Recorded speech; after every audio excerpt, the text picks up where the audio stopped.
എന്തൊക്കെയുണ്ട് ശേഷം സുഖമാണ് വിചാരിക്കുന്നു. പുതിയൊരു വീഡിയോ ബ്ലോഗിലേക്ക് ഏവർക്കും സ്വാഗതം. തമ്മിൽ കണ്ടപോലെ തന്നെ കുറച്ച് നാളുകൾക്ക് ശേഷം വീണ്ടും നമ്മുടെ UK-ക്കകത്ത് ഇമിഗ്രേഷൻ ചർച്ചകൾ ഉണരുന്നു. പുതിയ നിയമമാറ്റങ്ങൾക്കായിട്ട് കളം ഒരുങ്ങാനായിട്ട് പോകുന്നു. അടുത്ത മാസത്തോടുകൂടി നമുക്ക് പുതിയ നിയമങ്ങൾ UK-യിലേക്ക് പ്രഖ്യാപിക്കാനുള്ള സാധ്യതകളുണ്ട്. എനിവേ, ആദ്യമായിട്ടൊക്കെയാണെങ്കിൽ ചാനൽ ഇൻഫോർമേറ്റീവ് ആയുള്ള കൊച്ചു യൂട്യൂബ് ചാനൽ സബ്സ്ക്രൈബ് ചെയ്യാൻ, നോട്ടിഫിക്കേഷൻ ബെല്ലേക്ക് എനേബിൾ ചെയ്യുക, ഷെയർ ചെയ്യാം. നിങ്ങൾക്ക് ഓർമ്മയുണ്ടാവും, പലർക്കും നമ്മുടെ ഫോളോവേഴ്സും സബ്സ്ക്രൈബേഴ്സിനും വളരെ വ്യക്തമായിട്ട് തന്നെ ഓർമ്മയുണ്ടാവും. വർഷങ്ങൾ മുമ്പ് ഈ അടുത്തൊക്കെ നിയമമാറ്റങ്ങൾ വന്നിട്ടുണ്ടായിരുന്നല്ലോ, കഴിഞ്ഞ വർഷമൊക്കെ. അത് വരുന്നതിൻ്റെയും വർഷങ്ങൾ മുമ്പ് നമ്മൾ ഇതേപോലെയുള്ള ഓരോ ന്യൂസുകളും അവിടെ നിന്ന് ഇവിടെ നിന്ന് തപ്പിപ്പിടിച്ച് കൊണ്ടുവന്ന് വരുമ്പോൾ ആളുകളൊരു നോട്ടമുണ്ട്, അല്ലെങ്കിൽ അവരുടെ ഒരു കമൻറ്റ് ഇടുന്നു, പോടെ ഞങ്ങൾ 10-25 വർഷം UK-യിൽ ഇരുന്നിട്ട് ഈ നിയമം തേങ്ങ അത് ഇതെന്നൊക്കെ പറഞ്ഞു വന്നവർ, പിന്നെ ഇതൊക്കെ നെഗറ്റീവാണെന്ന് പറഞ്ഞ് ചർച്ചയാക്കിയവർ. പക്ഷെ അവരെല്ലാം ഇപ്പം എന്നെ കാണുന്ന സമയത്ത്, അല്ലെങ്കിൽ ഇപ്പം എൻ്റെ അടുത്ത് സംസാരിക്കുന്ന സമയത്ത്, ചേട്ടാ ഞങ്ങൾ ഇത്രയ്ക്ക് ഞങ്ങൾ പ്രതീക്ഷിച്ചിരുന്നില്ല, പലരും ഇതൊക്കെ ചുമ്മാ ആണെന്ന് വിചാരിച്ചവർ ഇരുന്നുണ്ടാവും, അല്ലെങ്കിൽ ഇത്രയും പെട്ടെന്ന് ഇതൊന്നും വരും എന്ന് ഇവർ പ്രതീക്ഷിച്ചിരുന്നില്ല എന്ന് പറഞ്ഞ ഒരുപാട് ആൾക്കാരുണ്ടായിരുന്നു. അവരെല്ലാം ഇപ്പം കാണുമ്പോൾ നമ്മളൊരു ഒരു വിഷമത്തോടു കൂടിയോ, അല്ലെങ്കിൽ ആ ഒരു ഇത് കാണുന്നത്. കഴിഞ്ഞ ദിവസം 1 to 1 ഇതേപോലെ ഒരു പയ്യൻ വന്നിട്ടുണ്ടായിരുന്നു. അവൻ ഡിപ്പെൻഡിനെ കൊണ്ടുവരാൻ, മാരേജൊക്കെ കഴിഞ്ഞ് ഡിപ്പെൻഡിനെ കൊണ്ടുവരാൻ നോക്കിയിട്ട് സാധിക്കുന്നില്ല. അപ്പോൾ സംഭവം ഇത് തന്നെയാണ്. കാരണം എന്താണെന്ന് വെച്ച് കഴിഞ്ഞാൽ നിയമങ്ങൾ മാറി, പരിപാടികൾ ടോട്ടലി മാറി. UK സ്റ്റുഡൻറ്റ് വിസ സ്വിച്ച് ചെയ്യാൻ പറ്റാതായി, സ്റ്റുഡൻസിന് ഡിപ്പെൻഡിനെ കൊണ്ടുവരാൻ പറ്റായി, കെയറേഴ്സിന് ഡിപ്പെൻഡൻസിനെ കൊണ്ടുവരാൻ പറ്റി. ഏറ്റവും വലിയ മാരണം ഏതെന്ന് വെച്ച് കഴിഞ്ഞാൽ നമ്മുടെ ആ സാലറി ത്രഷോൾഡായിരുന്നു. അത് വന്ന പിന്നെ കുറേ ആളുകൾക്ക് ജോലി കിട്ടാതായി. സ്വാഭാവികം. അപ്പോൾ ഇതൊക്കെ നമ്മൾ മുന്നേ തന്നെ പറഞ്ഞിട്ടുണ്ടായിരുന്നു. അതെങ്ങനെ പറഞ്ഞു? ഇതൊക്കെ ഇവരുടെ മാനിഫെസ്റ്റോയ്ക്കകത്തും പ്രപ്പോസലിനകത്തും, അതേപോലെ തന്നെ ഇടയ്ക്കിടയ്ക്ക് ഈ പറഞ്ഞ ന്യൂസുകളിനകത്ത്, ഇവരുടെ ഈ പാർലമെന്റിനകത്തൊക്കെ ചർച്ച ചെയ്യുന്ന സംഭവങ്ങളാണ് നിങ്ങളുടെ അടുത്ത് മുന്നോട്ട് കൊടുക്കുന്നത്. അപ്പം നമ്മൾ ചുമ്മാ ഉണ്ടാക്കി പടച്ചു വിടുന്നതാണെന്നൊക്കെ വിചാരിച്ചു. അതേപോലെ തന്നെയാണ് ഗൈസ് ഇപ്പോൾ വരാൻ പോകുന്നത്. തീർച്ചയായിട്ടും Labour to launch immigration crackdown ahead of election threat from Reform. ഞാൻ പറഞ്ഞല്ലോ, നമ്മുടെ റിഫോം പാർട്ടി നല്ല രീതിയിൽ തഴച്ച് വളർന്നുകൊണ്ടിരിക്കുക. അതിന് കാരണമുണ്ട്, UK-യിലേക്ക് വരുന്ന മൈഗ്രേഷൻ വലിയ രീതിയിൽ വർദ്ധിക്കുന്ന കാരണവും, അതേപോലെ തന്നെ ഈ കടൽ മാർഗവും അല്ലെങ്കിൽ മറ്റ് ഇല്ലീഗൽ മാർഗമൊക്കെ ഇവിടെ വന്ന് നിൽക്കുന്നവർ, നമ്മൾ ഇന്ത്യക്കാരൻ ഏകദേശം 1 ലക്ഷത്തിന് മേലെ ആളുകളോട് ഇല്ലീഗലായിട്ട് നിൽക്കുന്നുണ്ട് എന്നൊക്കെ കണക്കുകളാണ് പുറത്തു വരുന്നത്. അതുകൊണ്ട് തന്നെയാണ് മാസ് ഡീപ്പോർട്ടേഷൻ ഇപ്പോൾ വലിയ രീതിയിൽ, ഇപ്പോൾ ഈ അടുത്ത് വലിയ രീതിയിൽ ഇമിഗ്രേഷൻ ചർച്ച ചെയ്യാനുള്ള സാധ്യത ഉണ്ടായത് ഇതൊക്കെ തന്നെയാണ് കാരണം വെച്ച് കഴിഞ്ഞാൽ 19,000-ഓളം ആൾക്കാരെ, 20,000-ഓളം ആൾക്കാരെ ഇവിടുന്ന് ഡീപ്പോർട്ട് ചെയ്തു, തിരിച്ചയച്ചു. അതേപോലെ അതിന് മാത്രമല്ല, ഇവിടെ മറ്റ് ഇമിഗ്രേഷൻ റെയ്ഡുകൾ നടക്കുന്നു, ഇന്ത്യൻ റെസ്റ്റോറൻറ്റ്സ് റെയ്ഡുകൾ നടക്കുന്നു, പല കെയർ ഹോമുകൾ റെയ്ഡുകൾ നടക്കുന്നു, പല ഭാഗങ്ങളിൽ റെയ്ഡുകൾ നടക്കുന്നു, പൂട്ടിപ്പിക്കുന്നു, അതുപോലെ പിടിച്ച് അറസ്റ്റിലാക്കുന്നു, ഫൈൻ അടക്കുന്നു. ഇതൊക്കെ നടന്നുകൊണ്ടിരിക്കുന്നു. കാരണം പേടി. റിഫോം UK പാർട്ടി തഴച്ച് വളരുന്നു എന്നുള്ളൊരു പേടി. ഇപ്പോൾ ഈ ലോക്കൽ ഇലക്ഷനൊക്കെ UK-യിൽ വീണ്ടും വരാൻ പോവാണ്. അപ്പോൾ അവിടെ ഒന്നും ലേബർ പിടിച്ചു നിൽക്കാൻ പറ്റുമെന്ന് ലേബറിന് ഒരു ഉറപ്പുമില്ല. കാരണം എന്ന് വെച്ച് കഴിഞ്ഞാൽ ഈ ലേബർ ഇപ്പോൾ റിഫോം പാർട്ടിക്കും കീഴെയാണ് നിൽക്കുന്നത്, പിന്തുണയിൽ. അതുകൊണ്ട് തന്നെ തീർച്ചയായിട്ടും അമേരിക്കൻ മോഡൽ ഡീപ്പോർട്ടേഷനും എന്നൊക്കെ ചർച്ചയിൽ വരുന്നുണ്ട്. അങ്ങനെയൊന്നല്ലെങ്കിൽ കൂടി സംഭവം ഇല്ലീഗലായിട്ട് നിൽക്കുന്നവരെയൊക്കെ പിടിച്ച് പുറത്താക്കുന്നുണ്ട്. ഇല്ലീഗൽ ആക്ടിവിറ്റി ചെയ്യുന്നവർക്ക് PR കിട്ടാതെയും ഇല്ലീഗൽ സിറ്റിസൺഷിപ്പ് കിട്ടാത്ത രീതിക്കൊക്കെ ആക്കി വെക്കുന്നുണ്ട്. എല്ലാവരും ഒന്ന് കെയർഫുൾ ആയിരിക്കും. അത് ഞാൻ വേറെ സെപ്പറേറ്റ് വീഡിയോ ചെയ്യാം, അത് പിടിക്കട്ടെ. അപ്പോൾ ലേബർ പാർട്ടിക്ക് വേറെ വഴിയൊന്നുമില്ല ഇവിടെ പുതിയ നിയമങ്ങൾ കൊണ്ടുവരിക.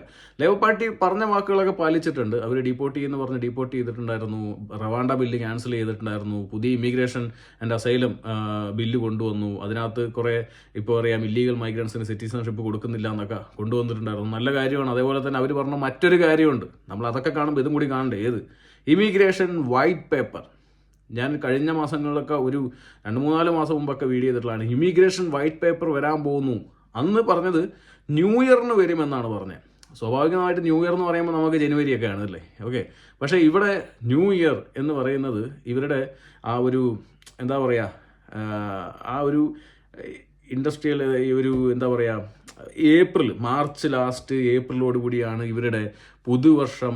അതായത് നമ്മുടെ ഈ പറഞ്ഞ കലണ്ടർ ഇയർ എന്നൊക്കെ പറയുന്ന പോലെ ഈ ബിസിനസ് ഞാൻ പറഞ്ഞല്ലേ, ഇവരുടെ നിയമങ്ങളും കാര്യങ്ങളൊക്കെ കൊണ്ടുവരാൻ വേണ്ടിയുള്ള ആ ഒരു പീരീഡ്, ആ സമയമാണ്. അപ്പോൾ ഇവരുദ്ദേശിച്ചത് മാർച്ച് ലാസ്റ്റോടു കൂടിയോ ഏപ്രിൽ ആദ്യത്തോടു കൂടിയോ ആയിരിക്കും ഈ ഇമിഗ്രേഷൻ വൈറ്റ് പേപ്പർ സബ്മിറ്റ് ചെയ്യാൻ പോകുന്നത്. എന്തായിരിക്കും ഇമിഗ്രേഷൻ വൈറ്റ് പേപ്പർ എന്നുള്ളതിൽ വലിയ ധാരണകളില്ലെങ്കിൽ ചില കാര്യങ്ങൾ പല ന്യൂസുകളിലൂടെ നമുക്ക് കണ്ട് മനസ്സിലായിട്ടുണ്ട്. ഒന്ന്, ഇമിഗ്രേഷൻ ക്രാക്ക് ഡൗൺ ചെയ്യുക എന്നുള്ളത് തന്നെയാണ് മെയിൻ ഒരു കാര്യം. അതിനകത്തേക്ക് മെയിൻ ഒരു കാര്യം എന്ന് വെച്ച് കഴിഞ്ഞാൽ നമ്മളെ ബാധിക്കാൻ പോകുന്നത് വെച്ച് കഴിഞ്ഞാൽ വീണ്ടും കടുത്ത നിയമങ്ങൾ വരുമോ ചോദിച്ചാൽ യെസ്, കടുത്ത നിയമങ്ങൾ വരും.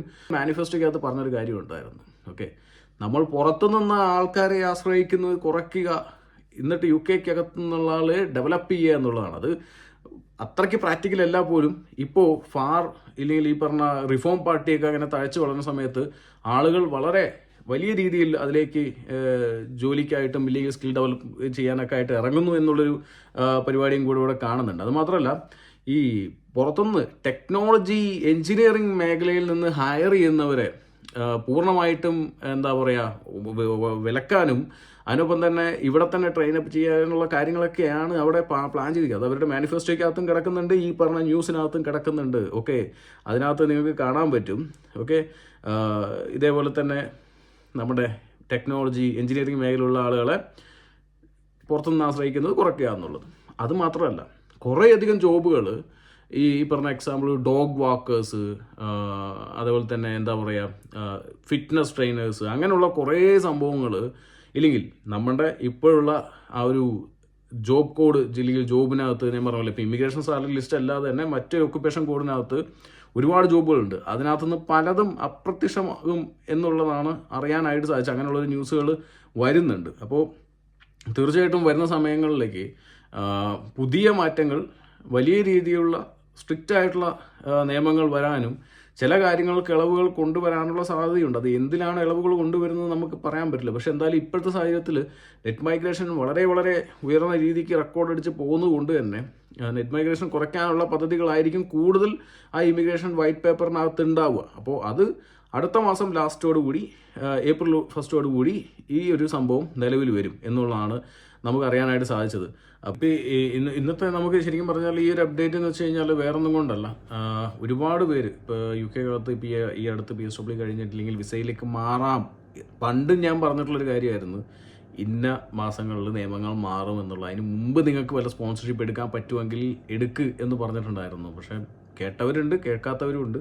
സോ ഇപ്പോഴും ഞാൻ പറയുവാണ്, മാർച്ചിനും ഏപ്രിലിനും മുമ്പും എന്തെങ്കിലുമൊക്കെ ഒരു ഓപ്പർച്യൂണിറ്റി നിങ്ങൾക്ക് കിട്ടുന്നുണ്ടെങ്കിൽ, എസ്പെഷ്യലി IT ടെക്നോളജി മേഖലയിലുള്ള ആളുകൾ, എഞ്ചിനീയറിംഗ് മേഖലയിലുള്ള ആളുകൾ, തീർച്ചയായിട്ടും നിങ്ങൾക്ക് ഓപ്ഷൻസ് ഉണ്ടെങ്കിൽ അവർ തരാമെന്ന് പറഞ്ഞിട്ടുണ്ടെങ്കിൽ സ്പോൺസർഷിപ്പ് തീർച്ചയായിട്ടും നിങ്ങൾ തരിക.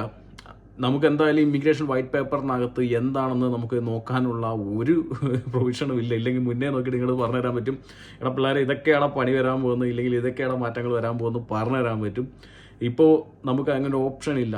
പക്ഷേ ഇവരുടെയൊക്കെ മാനിഫെസ്റ്റോയും ഇവരുടെയൊക്കെ ന്യൂസുകളിൽ നിരന്തരമായി വന്നിരിക്കുന്ന കാര്യങ്ങളാകുമ്പോൾ ടാർഗറ്റ് ചെയ്യാൻ പറ്റുന്ന ഏരിയകൾ ഒന്ന് IT, ടെക്ക്, എഞ്ചിനീയറിംഗ് മേഖലകൾ, ഹെൽത്ത് കെയർ മേഖലകൾ, ഇങ്ങനെയുള്ള പരിപാടികളാണ്. സോ നിങ്ങൾക്ക് വേണമെങ്കിൽ എടുക്കാം, വേണ്ടെങ്കിൽ തള്ളിക്കളയാൻ പണ്ടത്തെ പോലെ തന്നെ. പക്ഷേ മാറ്റങ്ങൾ വരാനായിട്ട് പോകുന്നുണ്ട്. എല്ലാത്തിനുപരി ഇവിടെ ഒരുപാട് പേര് ബിസിനസ്സുകൾ സ്റ്റാർട്ട് ചെയ്തിട്ട് അതിന് സെൽഫ് സ്പോൺസർഷിപ്പ് എടുക്കാമെന്ന് പറഞ്ഞിട്ടിരിക്കുന്ന ആൾക്കാരുണ്ട്. ബിസിനസ് തുടങ്ങാൻ വേണ്ടി കാത്തിരിക്കുന്ന ആൾക്കാരുണ്ട്. തീർച്ചയായിട്ടും നിങ്ങളുടെ പ്ലാനുകളെല്ലാം കറൻ്റ്ലി അതൊന്ന് ഫ്രീസ് ചെയ്ത് വെക്കുക. വേറൊന്നുമല്ല, ഈ ഏപ്രിലിന് ശേഷം ഇല്ലെങ്കിൽ നിങ്ങൾക്കിപ്പോൾ ഓൾറെഡി റണ്ണിങ് ആണെന്നുണ്ടെങ്കിൽ, നിങ്ങൾക്കിപ്പോൾ ഒരു പ്രൊവിഷൻ ഉണ്ട്, അതൊക്കെ എടുക്കാൻ പറ്റുന്നുണ്ടെങ്കിൽ, സ്പോൺസർഷിപ്പ് ലൈസൻസ് എടുത്ത് അതിൽ Type 2 വിസയിൽ മാറാൻ പറ്റുന്നുണ്ടെങ്കിൽ, ഈ മാർച്ച് ഏപ്രിലിനകത്തേക്ക് ചെയ്യാൻ പറ്റുന്നുണ്ടെങ്കിൽ, ഇപ്പോൾ ഫെബ്രുവരി ആയി, പകുതിയായി, മിഡായി, മാർച്ചിന് ലാസ്റ്റ് ഒരു 1 month ഒക്കെയാണ് കറക്റ്റ് ഉള്ളൂ, 1.5 മാസമേ ഉള്ളൂ. അതിനകത്ത് നിങ്ങൾക്ക് ഈ പ്രോസസ്സ് ചെയ്ത് തീർക്കാൻ പറ്റുന്നുണ്ടെങ്കിൽ യെസ് നിങ്ങൾക്ക് ചെയ്യാം. അതല്ലെങ്കിൽ നമുക്ക് ഇതെന്താണ് വരാൻ പോകുന്നത് എന്നനുസരിച്ച് നോക്കി അതിനനുസരിച്ച് ചെയ്യാം. ഇതിപ്പോൾ എല്ലാ ജോബിനെയും പറയുന്നതല്ല, എസ്പെഷ്യലി ഇവർ ഫോക്കസ് ചെയ്തിരിക്കുന്നത് ടെക്ക്, IT, അതുപോലെ എഞ്ചിനീയറിംഗ് മേഖലയാണ്. ഓക്കെ, അപ്പോൾ അതുമായി റിലേറ്റഡ് ആയിട്ടുള്ള എന്തെങ്കിലുമൊക്കെ ചെയ്യുന്നുണ്ടെങ്കിൽ ഒരുപാട് പേര് IT കമ്പനി കാര്യങ്ങളൊക്കെ സ്റ്റാർട്ട് ചെയ്യാനൊക്കെ പ്ലാൻ ചെയ്തിട്ടിരിക്കുന്നത് നമുക്കറിയാം. ഒരുപാട് ഒരു 1-to-1 കൺസൾട്ടേഷനിൽ വരുന്നുണ്ട്, പല കാര്യങ്ങൾ ചോദിക്കുന്നുണ്ട്. തീർച്ചയായിട്ടും നിങ്ങൾ 1-to-1 കൺസൾട്ടേഷൻ വരുന്ന സമയത്ത് നിങ്ങൾക്ക് കുറേ കാര്യങ്ങൾ എനിക്ക് നേരിട്ടിരുന്ന് കുറേ കാര്യങ്ങൾ പറഞ്ഞു തരാൻ, നിങ്ങളുടെ ചോദ്യങ്ങൾ തീർക്കാനൊക്കെ പറ്റും. പക്ഷേ ഈ ഒരു സാഹചര്യത്തിൽ ഞാൻ പറഞ്ഞ പോലെ തന്നെ അടുത്ത മാസങ്ങളിൽ വരാൻ പോകുന്ന നിയമത്തിനെ കുറിച്ച് മുന്നേ തന്നെ എനിക്കൊന്നും പറഞ്ഞു തരാൻ പറ്റില്ല. പക്ഷേ ഏകദേശം കൊണ്ട് ഇന്ന കാര്യമാണെന്ന് പറയാൻ പറ്റും എന്ന് മാത്രമേ ഉള്ളൂ. ആ കാര്യങ്ങളൊക്കെ വളരെ വ്യക്തമായിട്ട് തന്നെ നോക്കുക. പിന്നെ UK-യിൽ വരുന്ന സ്റ്റുഡൻസ് ആണെന്നുണ്ടെങ്കിൽ, സ്റ്റഡീസിന് വരാൻ നിൽക്കുന്നവരാണെന്നുണ്ടെങ്കിൽ വളരെ വ്യക്തമായിട്ട് തന്നെ ഒരു കാര്യം നിങ്ങൾ നോക്കുക. നിങ്ങൾ കോഴ്സ് സെലക്ട് ചെയ്യുമ്പോൾ UK-ക്കകത്ത് ഈ പറഞ്ഞ നിയമങ്ങളൊക്കെ വരുന്നതിനനുസരിച്ച് വേണം കോഴ്സ് സെലക്ട് ചെയ്യാനായിട്ട്. അല്ലാതെ നിങ്ങൾ എല്ലാവരും എടുത്തു എന്നാൽ ഞാനും എടുത്തു, ഇല്ലെങ്കിൽ ഏജൻസി പറഞ്ഞു ഞാൻ എടുത്തു തലയിൽ വെച്ചു എന്നുള്ള രീതി വെച്ച് നിങ്ങളുടെ തലയിൽ തന്നെ വെക്കേണ്ട സാഹചര്യമാവും. ആ കാര്യം കൂടി ഒന്ന് ഓർമ്മപ്പെടുത്തട്ടെ. എന്തായാലും മിഡ് ഇൻടേക്കിലേക്ക് വരുന്നവരാണെന്നുണ്ടെങ്കിൽ ഇമ്മീഡിയറ്റ് ആയിട്ട് നിങ്ങൾ അഡ്മിഷൻ എടുത്ത് കോഴ്സുകൾ ലോക്ക് ചെയ്യുക. നമുക്ക് അന്നും നിങ്ങൾക്ക് അറിയാൻ പറ്റുമായിരുന്നു, ഈ പറഞ്ഞ നിയമങ്ങൾ വരുന്നതിന് മുമ്പ് കോഴ്സ് എടുത്തവർക്കൊന്നും ഒരു പ്രശ്നം ഉണ്ടായിരുന്നില്ല. അതിനുശേഷം കോഴ്സ് എടുത്തവർക്കാണ് ഇതെല്ലാം പ്രശ്നങ്ങൾ ഉണ്ടായിരിക്കുന്നത്, അല്ലേ?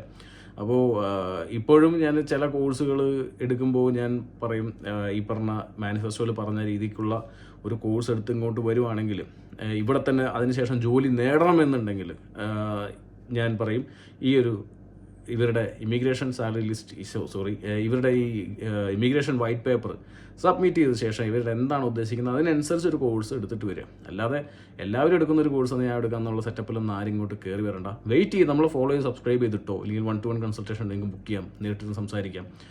അതിനനുസരിച്ച് വേണമെങ്കിൽ നിങ്ങൾക്ക് അഡ്മിഷനോ കാര്യങ്ങളോ മറ്റുള്ള കാര്യങ്ങളൊക്കെ എടുത്തു തരാൻ പറ്റും. അതൊരു വേറൊരു വശം. പക്ഷേ ഈ ഒരു വശം വെയിറ്റ് ചെയ്യുക അപ്ഡേറ്റ്സിനായിട്ട്, കറക്റ്റായിട്ടുള്ള അപ്ഡേറ്റ്സ്. ഇപ്പം ഞാൻ പറയുന്നത് ഇതെല്ലാം ഈ ന്യൂസുകളും കാര്യങ്ങളൊക്കെ വരുന്നതനുസരിച്ചിട്ട് അവരുടെ ഇതിലൊക്കെ പ്രതിപാദിച്ചിട്ടുള്ള കാര്യങ്ങളാണ്. സോ അതുകൊണ്ട് തന്നെയാണ് ഈ കാര്യങ്ങൾ പറയുന്നത്. എടുക്കാൻ പറ്റുന്നത് എടുക്കാം. എന്തായാലും ബൈ സി യു.